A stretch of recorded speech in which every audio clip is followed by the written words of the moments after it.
PlayStation 5 is coming out. And, like, fuck that, dude. Fuck that. Everyone always talks about how excited they are about these new gaming consoles. I don't know. Maybe I'm just, like, an old man in a... I was gonna say young person's body, but, I mean, I'm almost 30 now.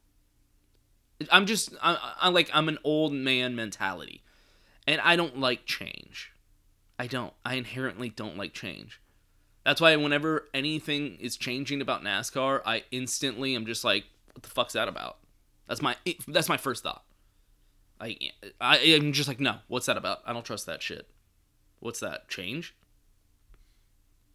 So, yeah, the PlayStation 5, not into it.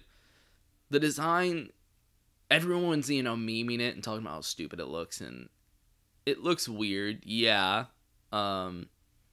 It does, not gonna lie.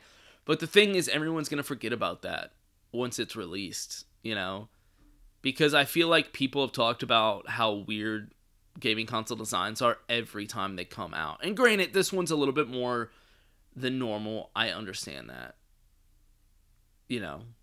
But now we live in a meme culture. So of course it's going to be bigger than normal. Everyone's going to meme it.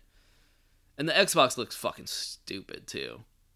But I just don't like the idea of these new gaming consoles coming out.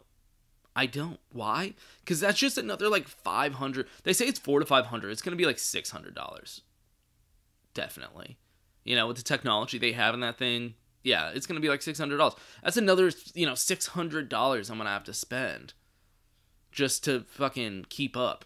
And then on top of that, right? Because I don't mind that so much because that's like a long-term investment. It's like, yeah, but you'll have this for years and years, unlike other pieces of technology, especially iPhones that you spend $100 on just to change every couple years. But my biggest issue when the PlayStation 4 came out was that all the fucking money, I don't even know how much money, it was a lot of money, all the money that I spent on games for PlayStation 3 went out the fucking window.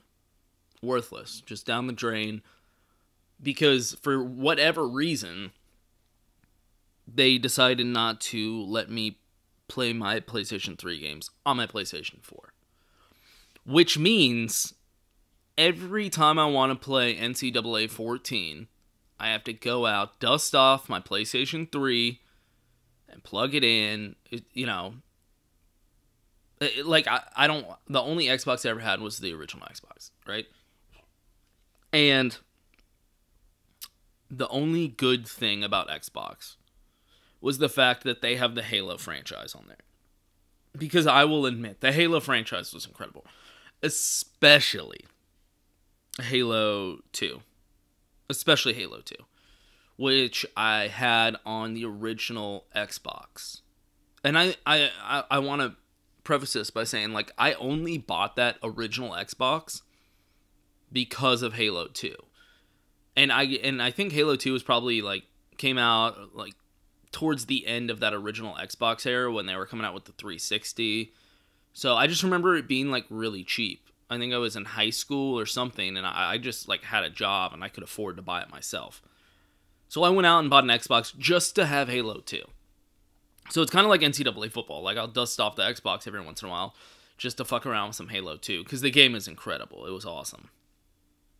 But this goes back to my point of like, that's my biggest issue with these new gaming consoles. If the PlayStation 5, and maybe it does this, and I just haven't read up on this yet, but if the PlayStation 5 allows me to play my PlayStation 4, and even my PlayStation 3, I'm not even going to get into PlayStation 2. I mean, holy shit if we could do that. But if it allows PlayStation 4 and PlayStation 3 games to be played on a PlayStation 5, then I'll like contest. I'll admit I was wrong. This is worth the money.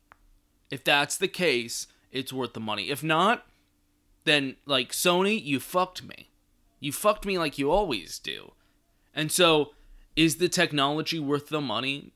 Sure. I'm sure it is. I'm positive it is. With what they put in those gaming consoles, it's absurd. So, PlayStation 5. Give me my old games.